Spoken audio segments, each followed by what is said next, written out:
Good afternoon. You're listening to Freya on Cardiff Met's sport radio station. We are students from Cardiff Met and we're here today to keep you updated on all the sport happening across campus. We are kicking things off and in the heart of... We're kicking things off and in the heart of the action, last Friday's football showdown between Met and the New Saints, where both teams battled it out for supremacy in an epic clash. That's not all. We have a full analysis on the exciting 2030 strategy that's been put in place by Chris Baker, our Director of Football here at Cardiff Met. We'll also be covering other big stories from the week and have some exclusive interviews with top athletes as well as insider insights from our expert panel. So stay tuned and get ready for a jam-packed 30 minutes of sports news. Let's get started. Before we get stuck in, here's your weekly sport roundup from all across campus from Jack. Hello and welcome to your Cardiff Met Sport News.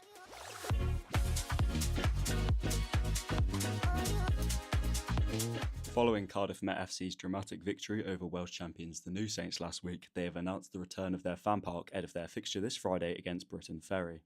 Supporters are invited to gather at Kincoy campus to enjoy the fan park before the Archers hope to extend their impressive run, which has seen them pick up 6 wins in their last 8. Met Football have also unveiled their 2030 football strategy, outlining plans for long-term growth and development across all levels of the club. Here's what Director of Football System Chris Baker had to say. It's a really exciting time in terms of Welsh domestic football. It's an exciting time for Cardiff Met Football Club. We want to attract the best players to our environment because we really believe that the infrastructure we have, the product we have on pitch, but what we're trying to build in terms of our the quality of our coaching staff and the uniqueness of our performance services team, where we've got full-time people supporting our players, which perhaps is typically synonymous with what you get within a professional environment.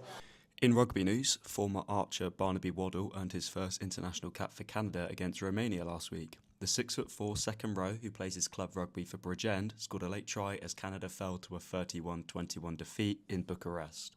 Looking at today's Bucks action now, and it's a busy day for the Archers. Here at King Coyd, men's hockey host Bath, while men's basketball welcome Hertfordshire. Away from home, both men's and women's rugby are at Kingsholm, the home of Gloucester Rugby, for a massive doubleheader against Hartpury. And rounding off the big fixtures today, women's football and netball are in Bristol for 2 thrilling clashes. Stay tuned for the results of these bumper Bucks matches here on Cardiff Met Sport News.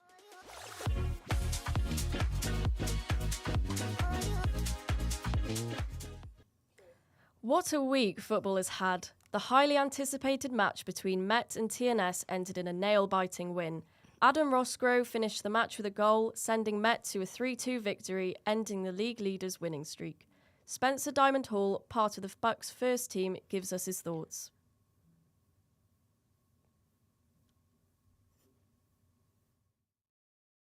Really happy for Met.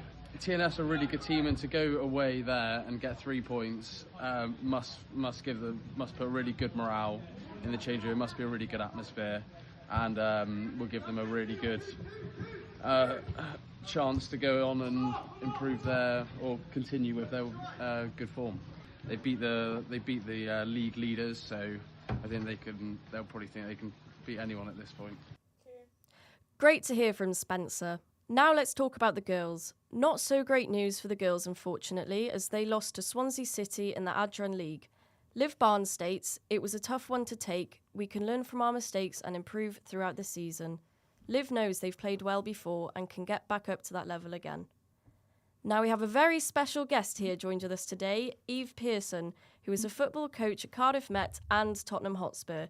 Eve, thank you for joining. No problem. Thank you very much for having me. Now, Eve, tell me, when did your coaching journey here at Cardiff Met begin? Yeah, so obviously I came to uni as a fresher. I started playing for the under-19 team, and through that got put through for the Bucks team, and lucky enough to be put through to the first team, which was really good. And thankfully, the manager there, Stacey Ayling, who's now the club coordinator, she put me through the coaching pathway for the Boys Under-8s Academy, which is something I really, really enjoyed and liked to do. And then through that, I went into the girls under-15s team, which is something I'm really enjoying at the moment. My main aim is to inspire the next generation of female footballers, because I think especially for young girls at this moment in time, seeing someone they can look up to and believe in, it gives them that boost that they can do it too. So that's my main aim at the moment. Lovely stuff, Eve. Now, last Sunday, obviously, the women's first team lost 4-0 against Swansea. What do you think went wrong? Yeah, I think it's a difficult one for the girls. They've obviously got relegated last season. They're playing a team in the Adran Premier League who are fighting for the title in Swansea, who've always been a very difficult game. But it's not going to happen overnight. They're in the middle of a rebuild, so it was an unfortunate defeat. But it's going to take time, and I think hopefully, knowing some of the girls, their mentality, they'll go back to training, reset, and regroup and go again. Now, about what Liv has said, do you agree with her? Yeah, 100%. Knowing Liv personally, she's captain this year, which is something she thoroughly deserves. Her mentality and what she'll say to the girls is like I've said previously, just regroup, go again, and hopefully, they can get back to winning ways next week. And where do you see them heading in the future? Obviously, the club, I know that they're not in the league they want to be in. The Adran Premier League is where Cardiff Met deserve to be and should be. They've got the staff, the environment, the facilities to get there, and they'll only get better with that. But I think their ambition at the moment is to get into those playoff places, to get back into the Adran Prem, and then, long term, I think Champions League, why not? I know Cardiff City are there at the moment, but there's no reason why Cardiff Met can't get there too. I couldn't agree more, Eve, and football is just getting better and better here at Cardiff Met, and it's only the beginning. It's their first year creating a recreational team for the girls, which has been a success and shows how things are progressing. Eve, have you seen the recreational team and what are your thoughts? Yeah, I think it's fantastic. When I came here at the start as a fresher, there wasn't really anything like that. We had the Bucks, the first team, the under-19 team, but there was nothing really for people to go and have a bit of a laugh with. So I think it's only, doing good for the uni. It's increasing the popularity of women's football, and it's putting that structure in place for the uni to have more teams and more women involved in football. So I think it's a fantastic initiative. And we know football in the capital is massive. Cardiff City beat Arsenal's under-21s 3-1 last night. What did you think of the game? Yeah, I loved watching it. Obviously, being a massive Spurs fan, it's always good to watch Arsenal lose. So that was good. But I think Cardiff's sort of the hot spot for football in Wales at the moment. I know Cardiff City women sometimes play at the Cardiff City Stadium too, which is brilliant in promoting female football. And I think we've got a director in football such as Chris Baker who wants to get the women's side as good as Cardiff City. His one club ethos and one club mentality will only grow the football structure at Cardiff Met, and hopefully we can reach those levels and get the girls playing in stadiums as big as Cardiff City. Yeah, definitely. And just about Chris Baker, last Tuesday he held his 2030 strategy launch for Cardiff Met. We'll hear from our producer Fatima, who was lucky enough to attend this event. Now, tell me, Fatima, obviously we've heard from Chris earlier, but what did you learn about the event while you were there? Yeah, it was a great night. I'm really grateful I got to attend. I think it's fresh. I think it's something we need. It's really insightful. one thing I've loved hearing just about Eve now, she's mentioned women in the sporting industry, in the football industry, and how she mentioned like representation obviously is really important. Unfortunately, I was quite disappointed in the visibility, inclusivity, as it was heavily male focused. I think I would like to know how Chris intends to implement this strategy for the ladies too, as I believe that it's equality is important. But yeah, I'm excited to see where it goes and what the next steps are. Yeah, we're all so excited for the future here at Cardiff Met of football. And if you would like to see what Met football are about, then you need to come down to the fan zone this Friday, the 14th of November, here at Kincoid campus, where the boys are up against Britain Ferry. It'll be a buzzing atmosphere, and if you don't believe me, hear for yourself as we speak to people who have attended the fan park previously. Yeah, the fan park is unreal. Gosh, I went a few weeks ago when I started uni. Yeah, it's really cool. You can get like really cool retro football tops. There's a DJ there, you can request them for a song, because that's what I did. Yeah, it was really cool. It's nice to get students to mingle before a match as well. But I'm going to go down on Friday, the 14th of November, where they're playing against Britain Ferry, the football. Yeah, so I'm excited. I really enjoy the fan park. When I went last time to a previous Met football fixture, I think it's a good atmosphere. Loads of parents and fans come down to either watch their sons play or daughters play, or fellow students go down to watch their friends play or housemates. I think it's a really good community when it goes down. And thank you very much, Eve and Fatima, for joining me. And all three of us will be attending the fan park, and we can't wait. We hope to see you guys there too.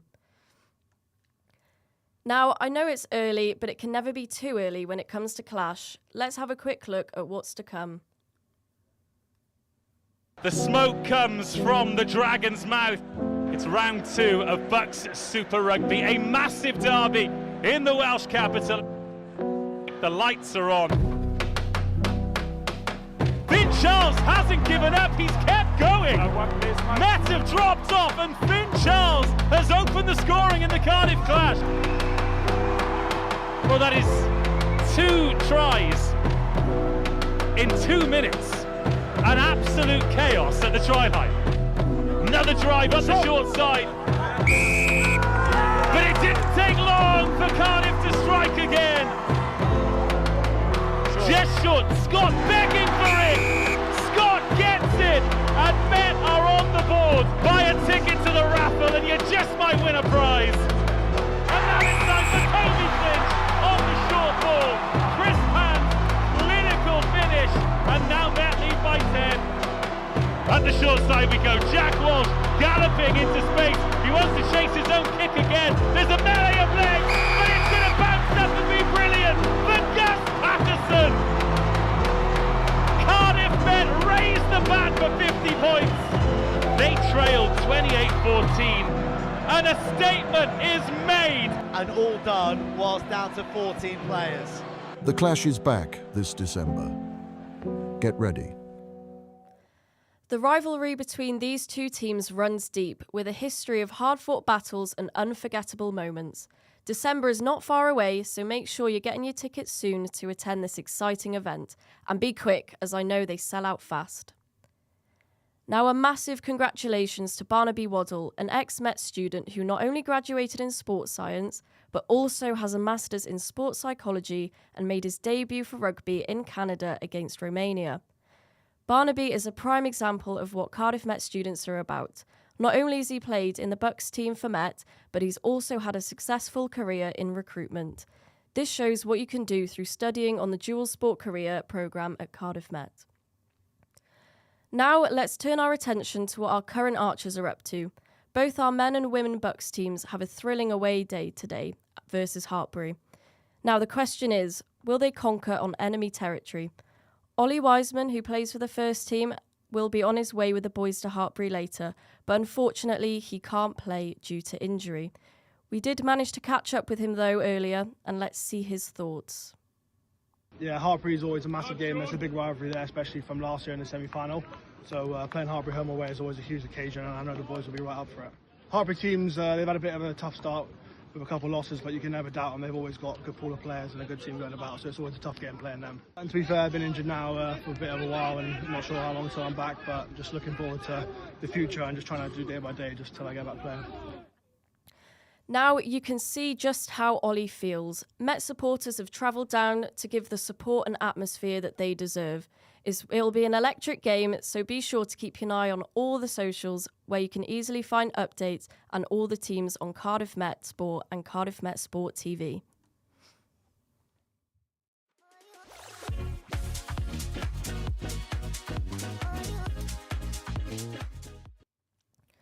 If you guys haven't had chance to see the socials, there's a new Archers bag freshly available on there which you won't want to miss. Cardiff Met and Built for Athletes have collabed to bring this bag to life. This is your chance to level up, so grab yours now before it's too late. So I think the bag is very useful. It has loads of different compartments and plenty of space. I have one myself and I literally carry everything in it. I cycle to work, I carry my change of clothes, I have my bottles, my lunch in it, and there's still plenty of room. So it's a really good bag for people who maybe travel to work. Again, it's strong and sturdy as well, so I've had mine on now since it came out and I've got no damage to it. All the zips are still working perfectly fine. And on top of that, it looks really good with all the branding and logos.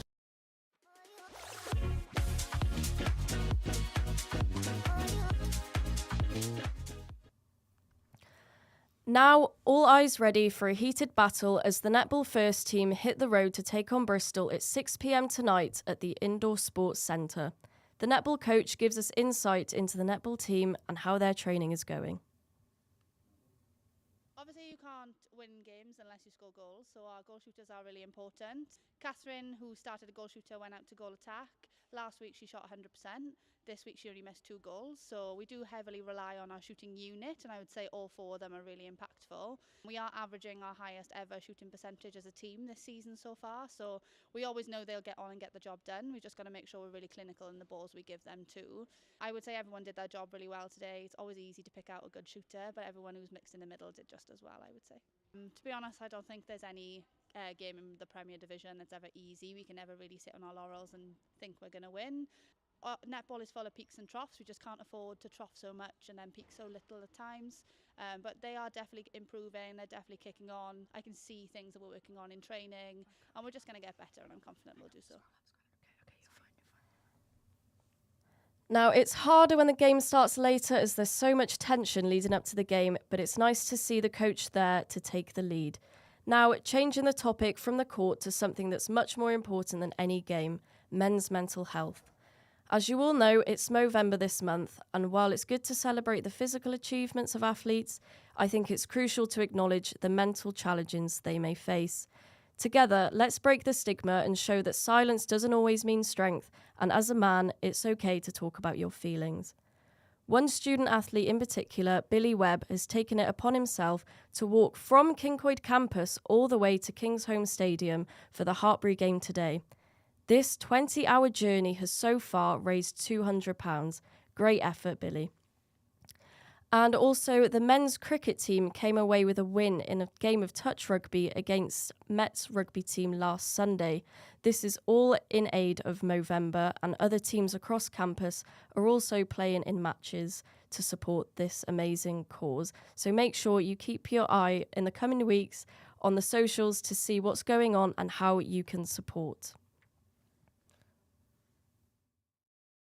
It was a brilliant day. It was just the rugby and the cricket society coming together just to do a touch rugby tournament. It was supporting Movember, obviously men's mental health, a really good charity. It's for a really good cause. The day was really good. Everyone had so much fun. Everyone donated £3 towards it, so everyone that was involved. And that's all for today. The men's football flying across the pitch, beginning to implement their 2030 strategy. We hope to see you on the 14th of November at Kincoid campus in the fan zone. Ex-player Barnaby making his debut with Canada. Today's Bucks rugby players preparing for their next challenge, and all of the fun activities in support of Movember. Thanks for tuning in, and be sure to follow us on Cardiff Met Sport TV for all the latest updates.